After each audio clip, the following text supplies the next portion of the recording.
Welcome back to another episode of Outgrowing the Good Christian Girl. I'm your host, Tiffany Dawn, and I am so excited to share today's episode with you, which is our third SOD story. Not to be confused with sob story. A SOD story is a story of deconstruction. We have 3 of these this season, and this is our final one, and it's with my friend, Lora. And as you know, it's called Deconstructing while on the mission field. This is going to share her own journey of deconstructing and also some thoughts she had on what the mission fields could be to protect her own family's privacy and, the people she ministers with and has ministered with. We're using a pseudonym and we're not including a headshot. You'll see if you're watching on YouTube, her photo is going to be kind of blurred out in the interview.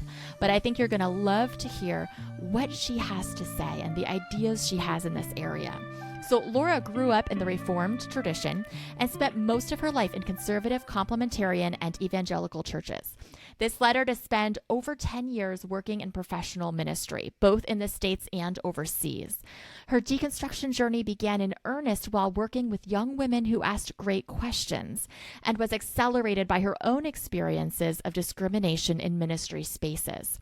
Lora and her husband currently work with a missions organization in the United Kingdom where they partner with local charities and a progressive congregation to provide food relief, social assistance, and other forms of aid within their community. Here is one of my favorite sneak peeks of one of my favorite parts of today's episode. I think there is so much fear in the way we've done ministry before because it's attached to an outcome. We want people to pray a prayer. We want people to attend church. We want them to grow in a specific way. But I think the spiritual journey is an adventure. That's an adventure I still believe in. I want to go on that adventure with people. I've loved being on that adventure. I would like to see a larger movement in missions and ministry in general, moving away from kind of these doctrinally bound organizations, these doctrinally bound approaches and methodologies, which lead you to these formulaic ways of living out your faith, these formulaic forms of evangelism, to values-based ones. And asking that question, like, why am I doing what I'm doing? If it is not because of love, I've got something wrong. If what I'm doing does not feel like love in the context that I'm in, whether it's an individual relationship or kind of a broader cultural setting, something is off. This is a good one, you guys. I'm so excited for you to hear her perspective. But first, a quick word from our sponsors, BetterHelp. Because deconstructing your faith is stressful. I know for Lora on the mission field, that just adds a whole nother layer of stress to it, but I don't think she's alone. There's so many people in ministry, full-time, part-time, in volunteer positions at churches who are starting to ask these hard questions and rethink their theology, and that can be so stressful. For me, one of the most helpful things I did was go to therapy. It was a safe place to ask my questions without being afraid of going off the deep end. And that's where our sponsors, BetterHelp, come in. They will match you with a licensed, experienced therapist, usually within just 48 hours of signing up. If you'd like a Christian therapist, you can just choose that option on the sign-up form and then let your therapist know how involved you'd like faith to be in your sessions, if at all. You can meet with your therapist from anywhere in the world because your sessions are all online. And if you don't connect with your first therapist, you can always switch to another. So this takes away the hassle, the headache, the stress of trying to line up a therapist on your own. So if you two are deconstructing your faith, especially if you're in some kind of ministry or missions position, and if you're thinking, man, therapy would really help me too, then check out betterhelp.com/Tiffany Dawn for 10% off your first month of therapy. Again, that's betterhelp.com/Tiffany Dawn. Now for today's episode with my friend Lora. Lora, thank you so much for coming on my podcast today. I have loved getting to hear a bit of your story over these past few months, and I keep thinking I want my listeners to hear Lora's story. So thank you for joining us today. So before we dive in, let me ask you a couple questions about deconstruction. These are the questions I'm starting every interview this season with, because deconstruction means different things to different people. So my first question for you is, what does deconstruction mean to you? Deconstruction, I think, has become a term that's been had a historical basis in the academy and has now become almost like a label for a cultural experience that a lot of people, particularly in the West, particularly in America, particularly in evangelical culture, have gone through in the context of the last 10 years of history and everything that's been going on in the States. Kind of like Reformation means something, but then it became a term for a movement. But where I see like the usefulness in the term deconstruction is it's kind of like a great term to initiate conversation with people that have been part of that common movement. So I don't know that like I have some deep attachment to the word in and of itself, but what really interests me, I think, about the whole idea of deconstruction is the personal element, because I think for everybody, it does kind of mean something different. For some people, deconstruction requires and looks like really stepping completely away from kind of the faith, religious, philosophical tradition that you were raised in and exploring something completely new. But for other people, it looks like digging deeper into the tradition that you're raised in and re-examining it or thinking about it in new ways. It's almost like a code word to initiate conversation with people. Yeah, that totally makes sense. I like how you said it's like a code word. I know my husband is like, he hates the word deconstruction because it means so many different things. And I'm like, but it's also this like common bond. Like you hear that and it's like, ooh, let's talk, you know, like you're like, find that community. It is like a code word in some ways. I do think, there's some, I think like at some point, the word might jump the shark a little bit. I think sadly we've seen that with like the word woke. That is kind of, we've lost the ability to use that meaningfully in conversation because of the controversy that's been attached to it.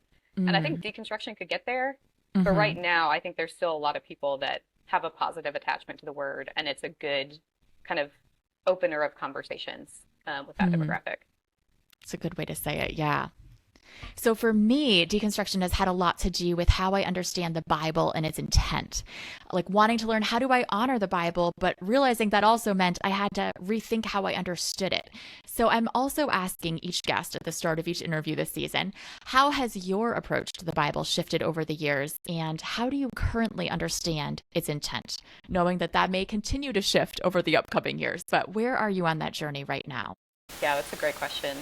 I want to be very upfront with just stating that any answers I share here may evolve. They may continue changing. Yes. I don't want to pin myself down to where I am in this moment.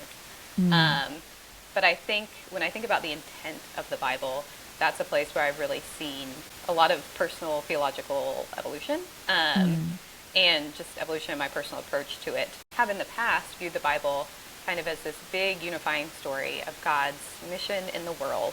And we're going to be talking about mission. And so have had that kind of approach to it where it's like this story of God being on mission in the world to save his people, and it all ties together and it's in harmony. And I no longer see the Bible that way. I don't see it as, having, when I think about intent, to me the Bible is multivocalic. So it is the voices of lots of people over time writing in a cultural context and wrestling with their ideas of God in that moment.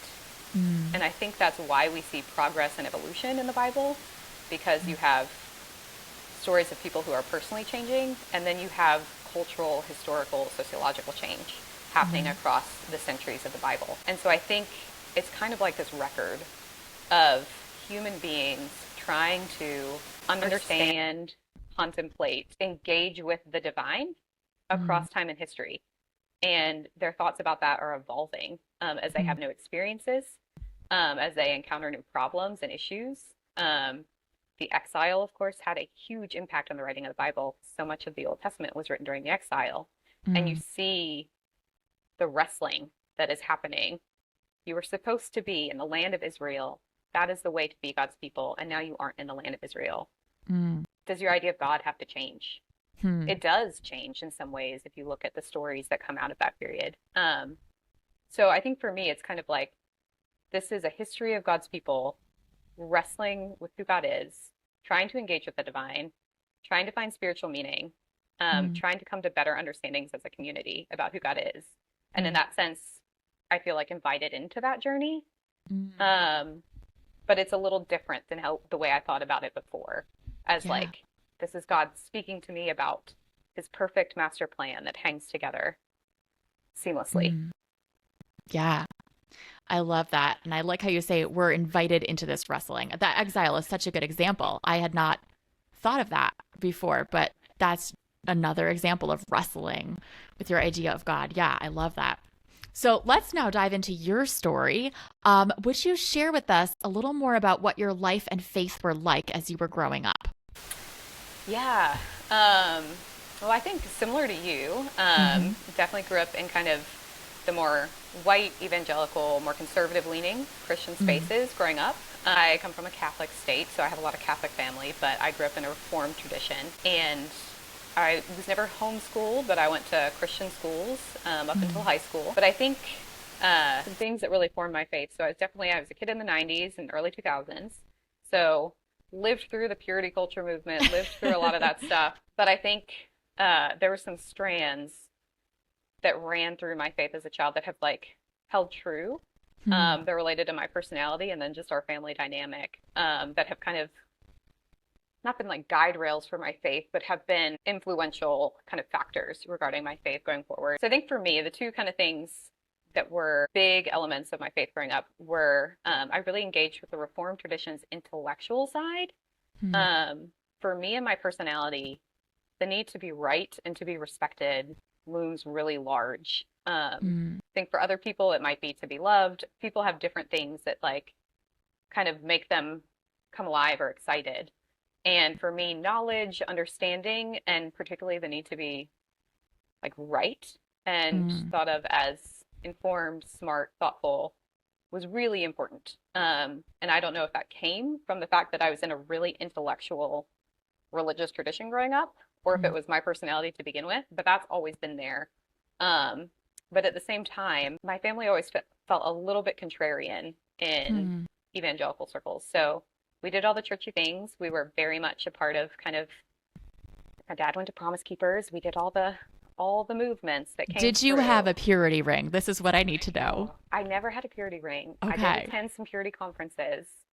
I did not really fall prey, I think, to a lot of that. I thought a lot of that was silly. And I think partly that's because my family always had this duality. We were on the one hand very present in the church world, but on the other hand, we listened to popular music, we watched popular television, we weren't super sheltered.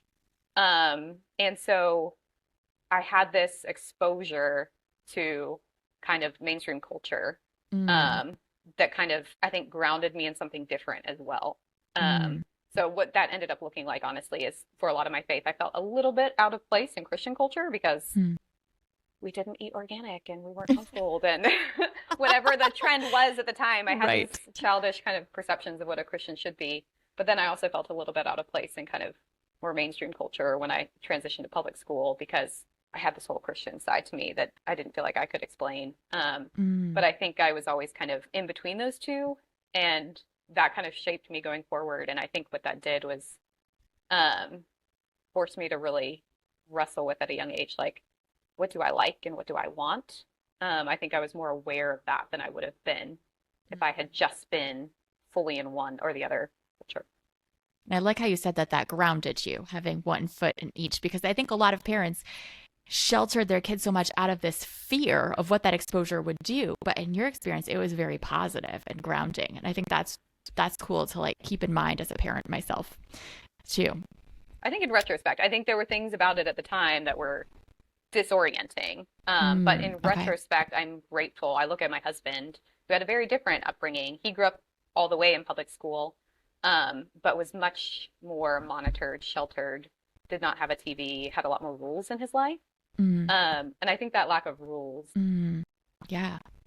So when did you know that you wanted to do full-time missions? And when did you begin that? What was it like when you started all those things? It's a long arc.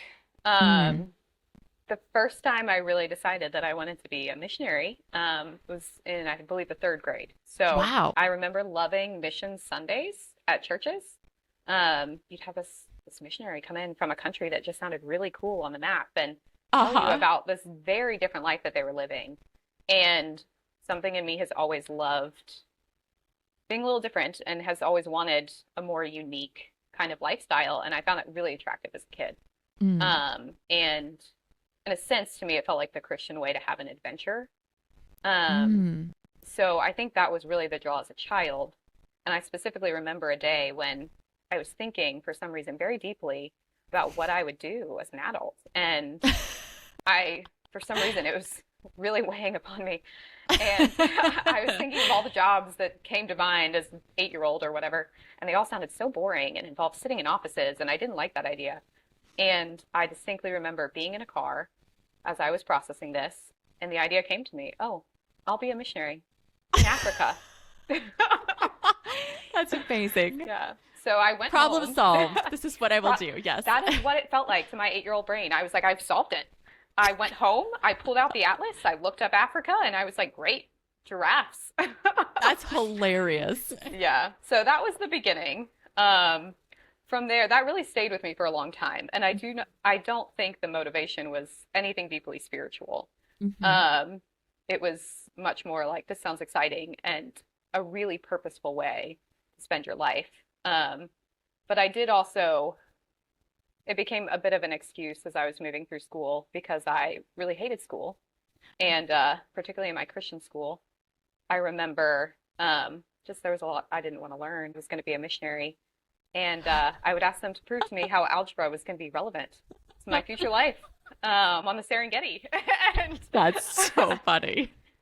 And I remember one time a math teacher actually structured an entire algebra lesson around how to... Wow, that is an amazing math teacher. Yeah, I really resented him for trying to make it relevant to what my young colonial brain thought of Africa at the time. But yeah, so that really stayed with me for a long time. It did die out in high school as I started to get more practical and think more about my skill set. But it was after college, I came back around. My first job out of university was a very bad fit. I had studied politics, I'd studied language, and so I went straight to DC with a bunch of friends and classmates, and I thought that was where I was going to be, and was very quickly disillusioned. I think in some ways that was the beginning of my deconstruction, because I was working in a very conservative space, but I was completely turned off by the marketing tactics I saw, by the lifestyles I was observing, by the bro culture that was there. There was by the sexism that was present in my office, which was in general pretty family friendly, but it was just clear that there was a double standard. So in a lot of ways, it did not fit me. I was pretty disheartened by that. And I remember kind of reevaluating, like, what do I do? This is what, I always just assumed since high school and since pursuing a politics degree that I'd end up in DC in some context. And I really don't have a backup plan. And it was through some friends. I remember having, for me, what was a pretty intense time of prayer and kind of just coming to this conclusion, well, I really like the thing that gave me life in college was the relationships I had with people. Most of them came through my Christian fellowship. Really loved that time, really appreciated all the people that poured into me and encouraged me and the opportunities I had for leadership. They have some openings. Maybe I'll go work for them. And that was what I did. So I initially pivoted towards domestic ministry, and that is what eventually led me to overseas ministry as well. Wow. Yeah. And where was your, are you allowed to share where your overseas missions were, or is that classified? I was working in Eastern Europe. Eastern Europe. Okay. Awesome. So tell us about how your faith began to change and how that began to shift your understanding of missions. Well, as I shared, I think the journey really did begin with that first job. As we know these days in America, obviously, faith and politics is really intertwined. So there was some real political deconstruction that happened after university. Having been a politics major, having been really involved in some political organizations in college, I just thought it was fun. I really liked kind of the strategy, the everything about politics, and I completely walked away from it. I didn't follow the news for about 3 or 4 years. That's a big change. Yeah. Yeah. Up until the Trump election, I think I did not follow political news at all because I was so disillusioned and burnt out by it. And so I think that was a beginning of sorts. Just breaking down this idea of like, oh, the political party with which I've always been aligned that I thought had the best moral values was the place to be. I just don't see myself reflected there. I don't appreciate the values that are coming out of that space. So that was a big deal and led to some real opening up. But then I think in a lot of the circles we were raised in, it was like, if you're a Christian, you vote this way. Like there's no alternative for how you see a biblical worldview. So it felt very black and white. Well, and it was very much that way in my family too. And to this day, I think there's a generational divide in my family now over politics. But to this day, I think that would be the case for the older generation. But yeah, so that really, I think, led to an opening up in me, a willingness to think about more perspectives than I had had. I'd also, relevant to this, I had had an eating disorder through much of my teens and early 20s, and was also going through recovery for that as I transitioned into ministry. And so I think, too, that experience, did some counseling with that, had a lot of trauma from that and the way it was not cared for when my parents didn't do a good job shepherding me through that time. And so I really had to kind of pursue healing on my own as an adult. But going through the process of kind of dealing with that trauma also kind of exposed me to kind of the world of therapy, the world of, just a whole nother way, like create a lot more empathy in me than I had previously. So going into my first job in ministry, I was working in a very large American city, with a mix of students from all over, really, all socioeconomic backgrounds, all across the political spectrum, but still a pretty progressive university in a very large city. And it was during my time there that I started to feel, one, the women I was ministering to were incredibly intelligent. It was a really top tier school. They were great students and had really good questions about the Bible, particularly about Christian culture, the way it treats women. A lot of questions that I felt myself and had strong thoughts on, but had never really studied. And that was where I first began to kind of dig into some of the questions that I had never addressed. It started kind of with the issue of women and what the Bible says about them. But as I began doing that, that's where I started for the first time to experience pushback. I'd always kind of felt like I was always a top student. I was always kind of very intentional in the way I presented myself to the world, because respect is a really big value for me. And so I'd never kind of run into discrimination or feeling less than until I started entering. I guess I had some in my first job a bit, because there was some sexism in that culture. But then in the ministry space is where I started to notice it more and more. And as I started asking questions, it became even more apparent that there was a double standard for men and women in ministry. Yeah. It's interesting. I think as I talk with people about their journeys, a lot of people started with that question, like women. That was like the starting point for a lot of people. So what was it like to start asking these questions while being a missionary funded by supporters who may have been much more conservative than you? Tell us about that process for you, whatever you feel comfortable sharing. And if you don't mind sharing too, tell us more about how you grew in that process. Well, I think, to carry the story forward a bit, I think my deconstruction kind of took off while I was in the States in domestic ministry. And there were some things I really didn't love about the ministry I was part of, but I had a generally positive experience. And I had a background in languages and culture. And so there was this part of me that was thinking about my career future. And I was like, where do I go next?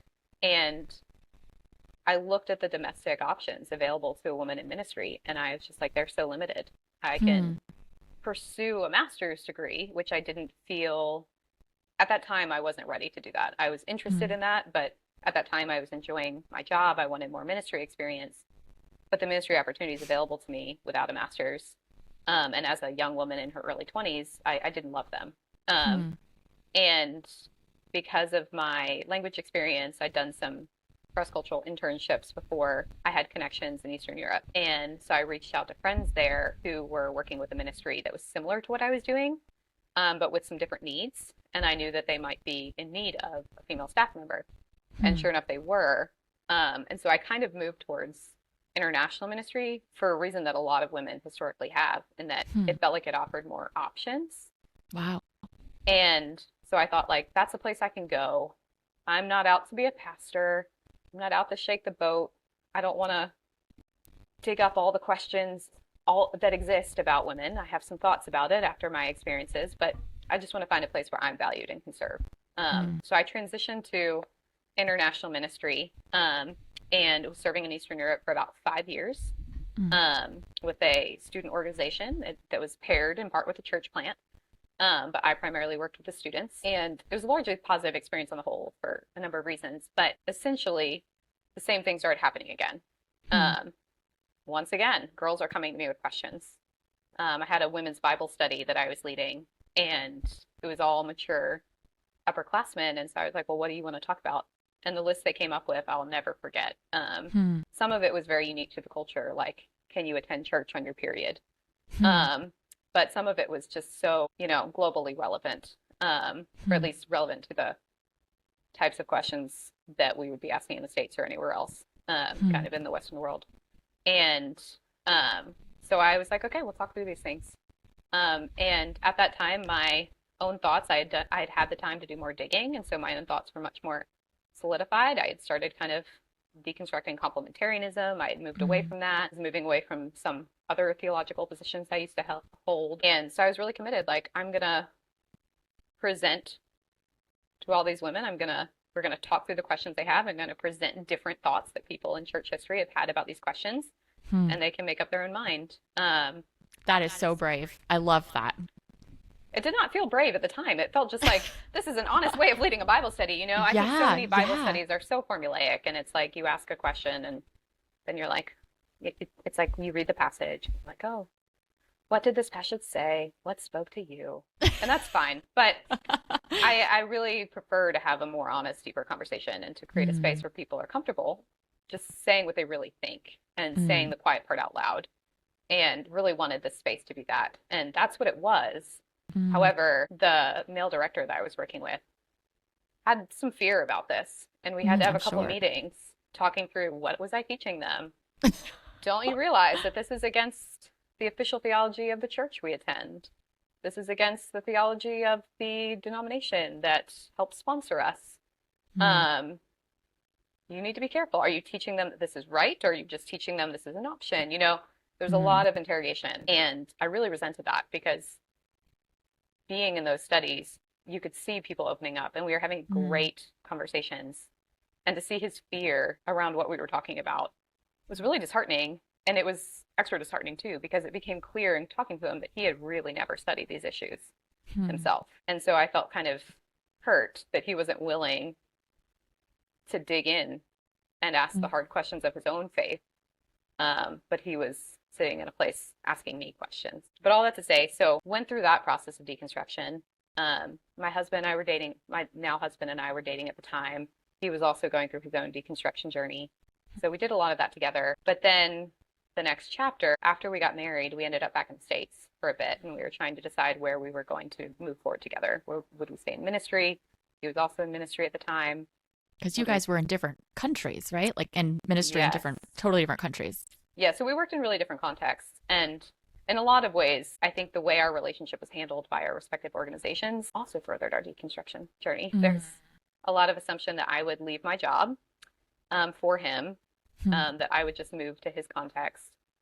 Even though I had been in my context much longer than he'd been in his, there was a lot of patriarchy built into the way particularly his leaders were talking to him about our relationship and meddling in,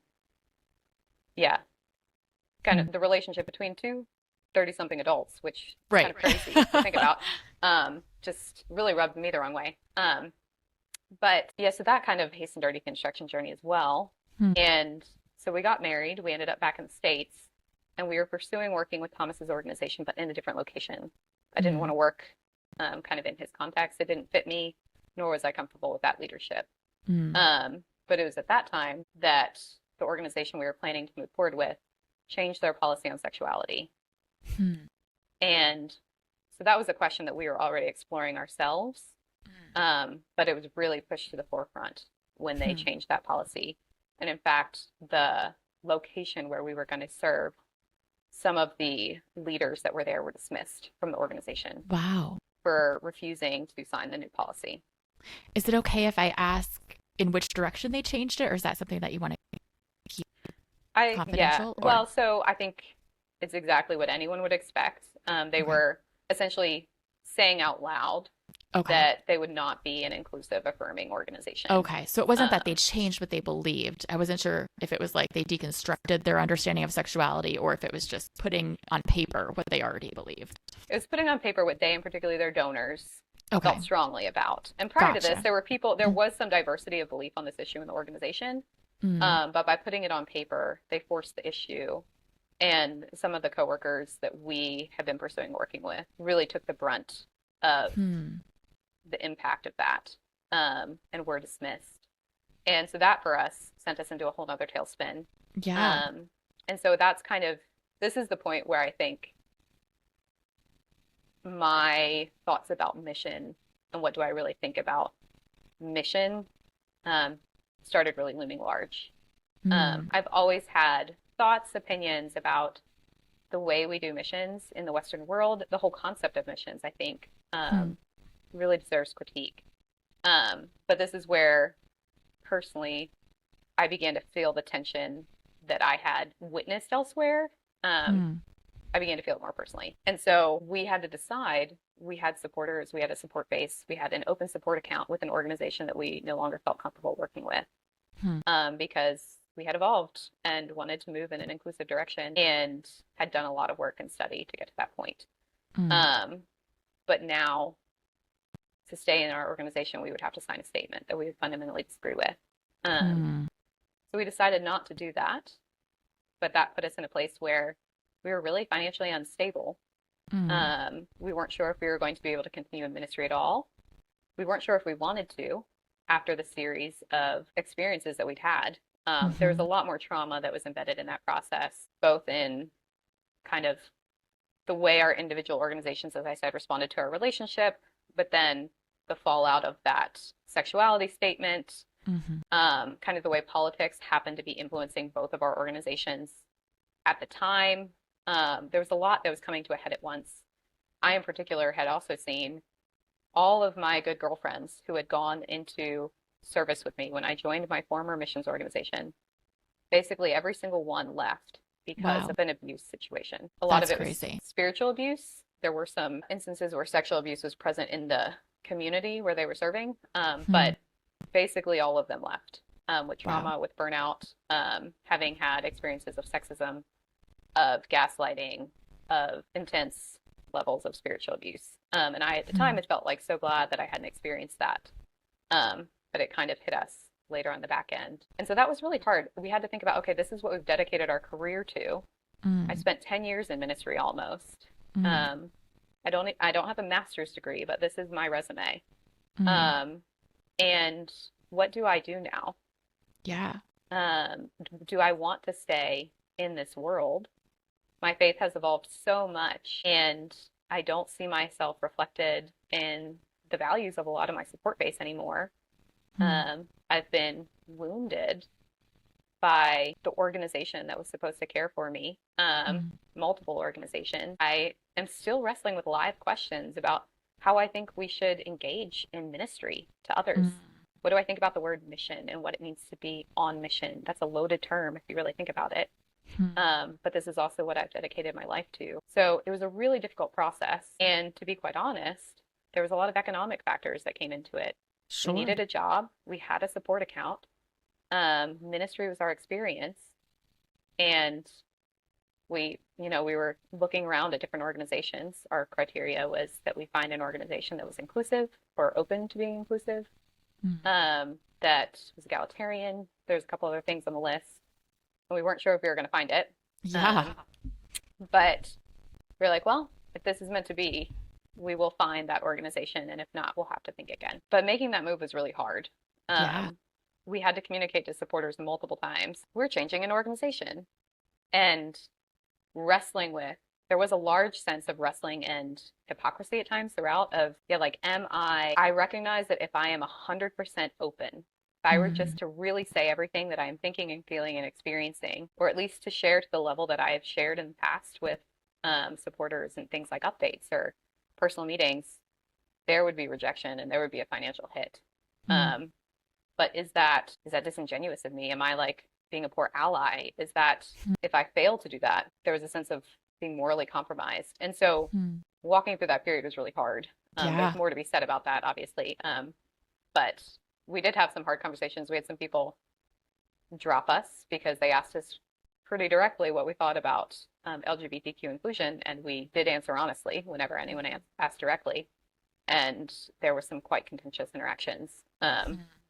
But yeah, it was very difficult is the summary, and Yeah. there's more thoughts that come out of that if you want to tease out, we can. So I want to couch everything I'm saying is this is personal experience. There's opinion Right. mixed in. I'm not an expert on this topic. I've not spent a lot of time reading articles, scholarly works, studies Mm. about the history of mission and like what it could look like and where it's unjust and all the things. I just have experience and the knowledge I've gained through my own. To give the perspective of somebody that's a quote unquote missionary first, this is just a perspective of somebody in that position as opposed to like endorsing that this is the way mission should work.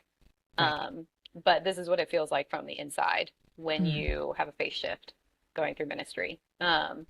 So every organization is different. Some are very tied to denominations, some are tied to creedal statements, some are very loose, some are tied to mission statements of like, we only do this type of work or Mm. whatever. But in any organization, every organization has its values, even just a regular nonprofit. And then if you're a Christian organization, there's going to be some kind of, expectation attached to that for Mm. what you believe or your conduct, etc. Um, and so the model of most Western evangelical missions agencies is, of course, supported ministry. Lots of problems with that to dissect, perhaps in a bit. But that means that you are responsible for raising your salary. Like the money used to pay the bills, you have to go out and find it. From usually, studies show that it's increasingly in the modern economy, it's more and more coming from individuals. So you're going to individuals and asking them, give me money every month to help me pay my salary so that I can do this thing for Jesus. Or it's churches, or it can be organizations or grants, but studies show a lot of it's individuals, for sure. So there's an expectation. People are giving to you, like with any nonprofit, or any kind of aid organization, they want to know what you're doing with that money. So you have to report back, um, which creates this culture of storytelling. You have to tell stories about what you're doing. You need to make it sound like a worthwhile investment. And there's also always a tension in that I have always felt from the beginning. There's something exploitative, I think, about that culture of storytelling too, because you're like, oh, these are people's lives. My job is interacting with people's lives. And to tell a story about what I do, I have to bring real people into it. And even if I use a different name, this is me speaking for them. And I don't love that. So there's already some discomfort in that whole process. But then you add a faith transition, or you add a conflict with leadership or something that like related to your job, your team on the field. You're like, how do I communicate about this? The people that are actually paying my salary don't actually see my day-to-day life. They don't understand my context. They've probably never been in ministry. They don't understand the culture I may be working in or speak the language I may be speaking. And yet they're the ones who essentially pay my salary. And so there's always this tension of like, how do I report back to them? You need the money that they bring in. But then when anything happens, whether it's conflict, faith of evolution, anything, suddenly feels like this need to hide. Like you can't be honest. And because you're aware that everything you share, your private life kind of becomes public. Yeah, like how do you navigate? Okay, my faith has changed, but I'm still in this job and I still need this paycheck. And I still believe that the people I'm working with are valuable and loved. Um, I believe that like God loves the world. And I want to be a part of communicating that message. I'm happy to still communicate that. But there are some things that are different about what I believe. And so, yeah, it's just very difficult, I think, to kind of sit in that tension. And I don't know that I did it perfectly or well. Think if I had a wish, I wish at the time when we were going through the debate of do we stay in ministry or not, I wish we had the economic freedom to walk away with ease because I felt a lot of pressure to hang on to aspects of faith or my religious tradition and culture that weren't working for me so that I could keep my job. Um, and I don't know that that was the most freeing thing or what I needed at the time, but that was the economic reality. And I think so from the inside, it's just important to remember if you're just thinking about what it feels like to be in ministry, there are these economic costs that come with making a change, and pastors feel this too when they make a change in the States. Thank you for sharing that.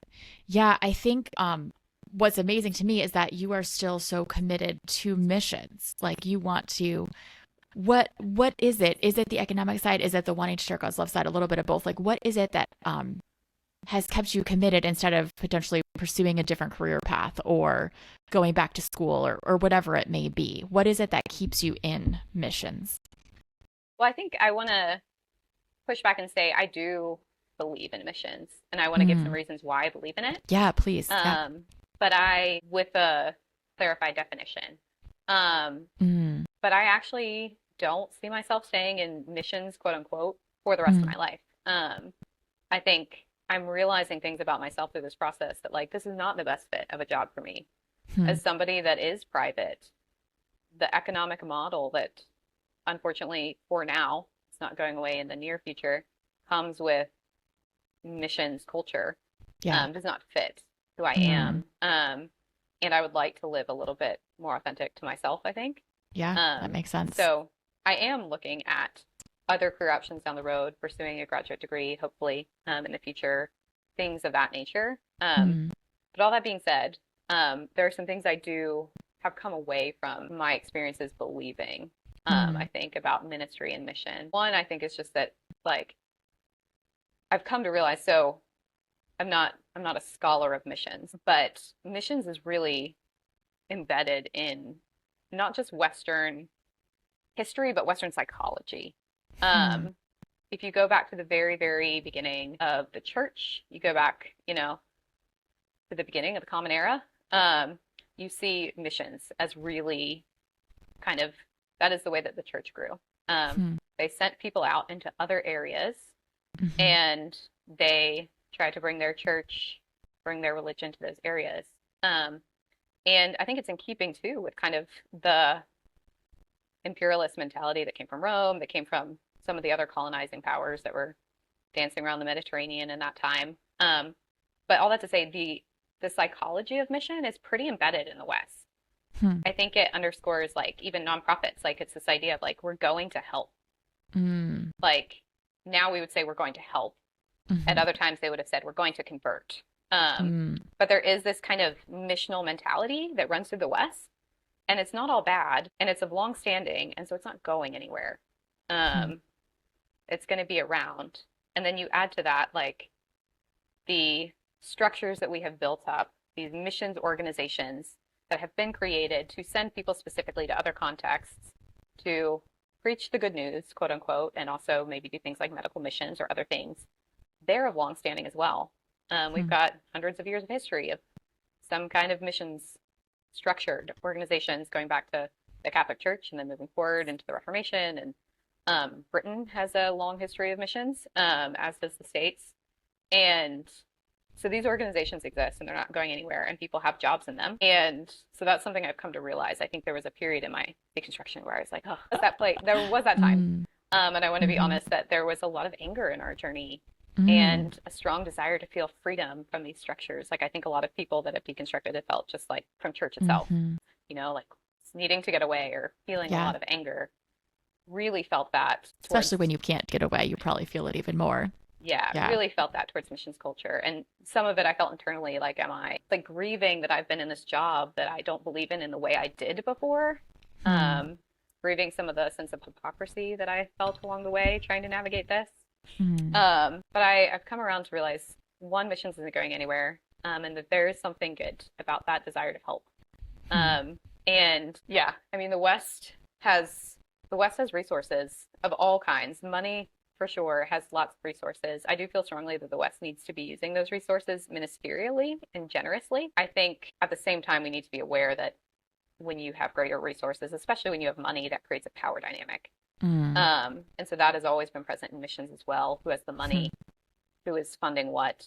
And Hmm. so we need to be careful about that. But that is at least a principle that I do still believe in. I think the Hmm. West has gained much from exploitation, and the Hmm. West really needs to be generous. And I Hmm. think they need to think way more creatively about how to do that well and how to do Hmm. that humbly and to let others lead that.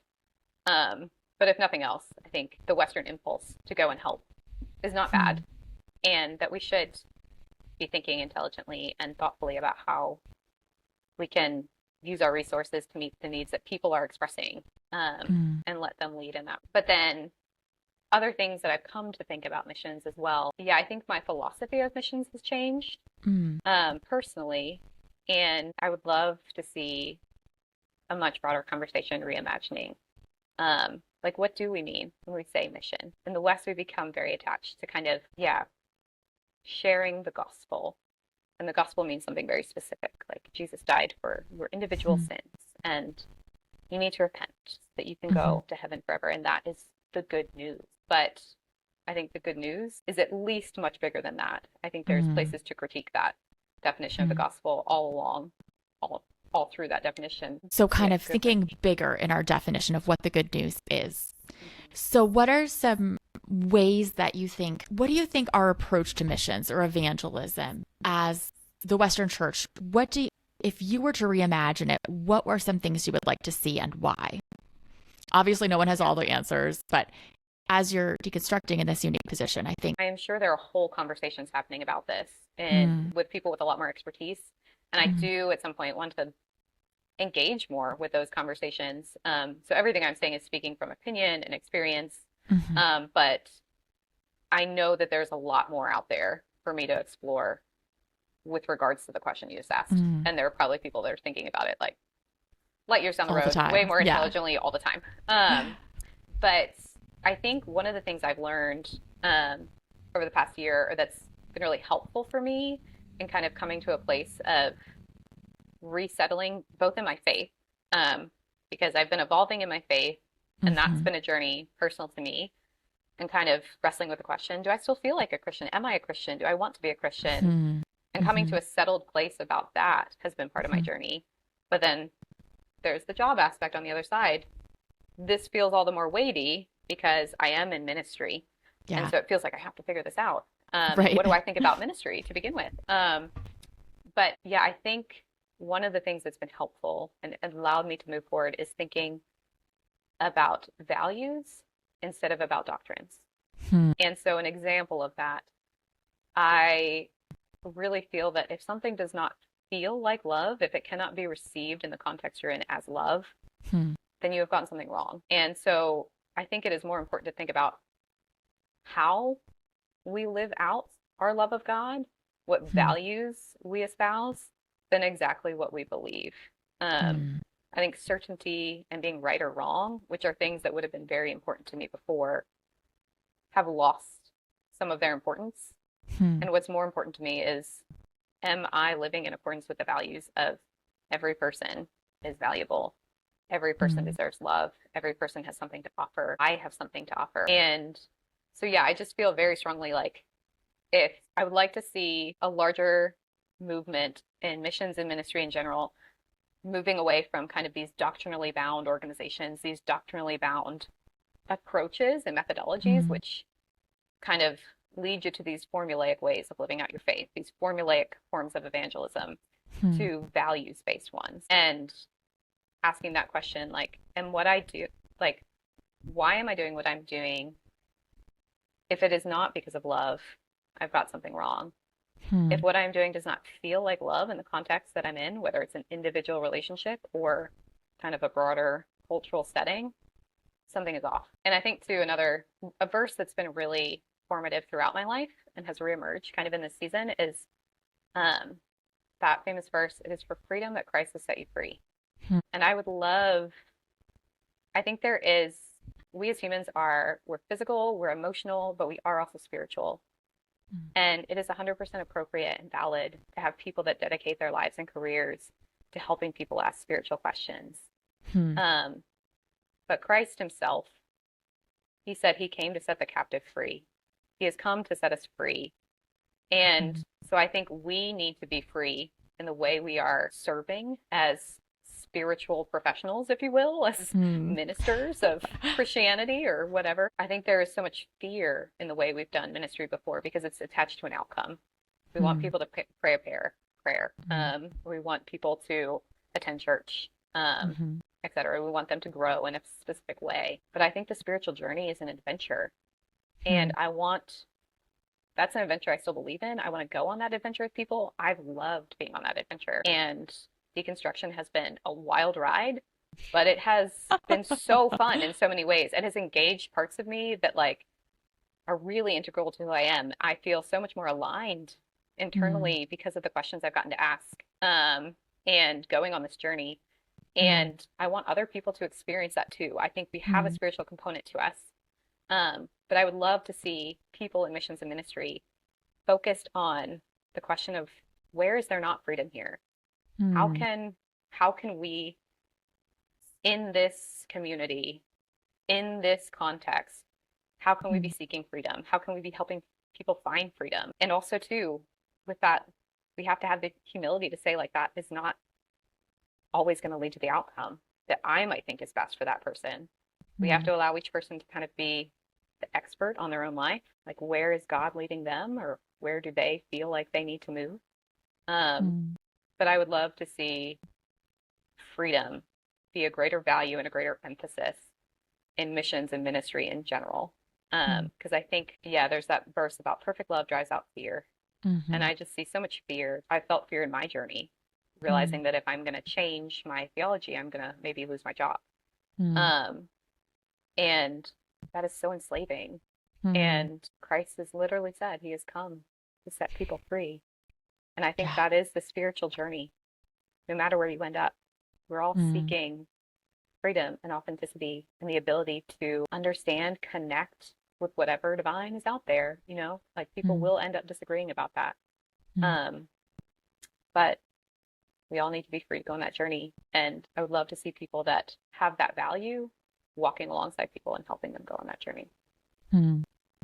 I love that. I love that emphasis on like love and freedom. That really changes the perspective of missions because I mean, like you were saying, we're looking at just an outcome, but like the Bible talks about fruits of the spirit and fruits take time to grow. It's not something that you can write in your missions home, report home every month, you know, like it can take Exactly. years and different paces and journeys. And yeah, so focusing on those values, that makes a lot of sense. So as we conclude, I know you and your husband are now on a new missions post. You and I believe it's actually in an inclusive church. Is It, that correct? it That's so is. cool. Yeah. Yeah. So what is the work like there? How did you finally discover an organization that you could actually sign on with? Yeah. It was a lot of work. We did not know if we would find such an organization out there. We left the organization that was kind of doubling down on their statements of faith and adding clauses about sexuality. And so we came up with a list, like I said, of like, okay, if we're going to stay in ministry, we've evolved and we need some new values to guide us in the search for a new organization. And we were able to find an organization that is egalitarian. It took some searching, and we found an organization that I would say has a diversity of views on sexuality. Mm, Our hmm particular context is inclusive. hmm I think others are still wrestling with that as a live question, Sure. but we were able to ask those questions openly and see them wrestling with it themselves in the organization's Mm, leadership. And they were very open to having inclusive staff. mm, So that's how we found the organization. It was a lot of kind of interviewing and making phone calls. But it's been so different getting to serve in an inclusive context. I've mm, loved it. mm, Our church here is pretty small. It's hmm not 40, 50 people total on a Sunday, hmm probably 20 to 35 folks. But yeah, it's all ages. Um, it's all sexualities and gender expressions. It's men and women in leadership. We have essentially an elder is what the term would be in the context of this particular denomination, who's a 24-year-old woman, mm, which is incredibly exciting. And to see mm, people of all generations, from 80 years old to infants, mm, who are engaging with one another, who don't bat an eye when a non-binary person with multicolored hair walks in the door and says hello. Like they just love it, mm. and are happy to welcome them. It's been really healing, and it's been That's so really cool. fun. That's so cool. So, as we wrap up this interview, I have two final questions. This is perfect timing because I have to get my daughter off the bus in 6 minutes. So first, let's go to a bird's eye view again. Part of deconstruction is asking, what parts of my faith do I bring forward with me and what parts do I leave behind? So I'm asking all my guests, do you have any examples of this in your own life that you'd feel comfortable sharing? I would say the natural answer of things I'd want to leave behind is kind of the rigidity and the like fixation on knowing the right thing, being certain about, I don't know exactly. No human can say exactly what happens when we die, but I have hope. And I think Christianity has been one of the most formative things in teaching me how to hope in the world. And so I want to carry that hope forward with less attachment to like this sense of I have to be 100% sure about everything. But then, yeah, just again, those values of love and freedom. I want to lean into those. I feel like that is at the heart of the best of what Christianity has to offer. It is the heart of Christ's message, love and freedom. And I want to always be pursuing that in my own life. Like, where am I being authentic? Am I experiencing fear, or am I trapped by something? And I want to see that for other people. And I just want to grow in love. Love that. So lastly, do you have any recommended resources or even just advice for people who want to reimagine our Western approach to missions? I think, so I'm always hesitant to recommend stuff that I've not read. Sure. And this is not a topic that I've read widely on, as I said. There's a book that just came out that I just bought. It came out, I think, last year. It's called Just Mission. I had it next to me on the desk before my Wi-Fi died. And I could hold it up for you and you could see the author's name. I can also link it in the show notes. Yeah, if you could find it. It's written by a woman, I believe, from Ethiopia, I believe. Cool. With her experience with Western missions there. And I just think it's important to read diversely on this topic too, because people are going to have different opinions about it. But I feel like that's a voice that deserves to be elevated. And then I think too, I would just recommend reading more widely about different perspectives on the Bible, theology, church tradition, because all of those things are so important to how we do ministry and our idea of mission. And so a book I've loved is Curveball by Pete Enns. Oh, I've heard about that. Yeah. I love his other books. Yeah, he's great. I think this one does not directly pertain to missions, but I think a lot of people that have gone on a deconstruction journey might follow his thinking through the book. He kind of dives into his journey of deconstruction and the topics that it led him through. And I think all of them are very relevant if we're going to rethink missions. There's questions about hell. There's questions about evangelism and should we be doing it? And what should it look like? And so I think that's just kind of a overview of a lot of the questions that people who are deconstructing ask that are all helpful to think through if you're thinking again about how could any kind of, not just overseas missions, but evangelism, how could church ministry look different? And then there's a book by Henry Nouwen that I really love. Again, not directly related to missions, but he, of course, served in a very missional context in a special needs home in Canada. His work is amazing. It is amazing. And he was a queer Christian as well at a time when that was really difficult to reckon with. So he has a lot of books that are great, but I've loved his book, The Inner Voice of Love.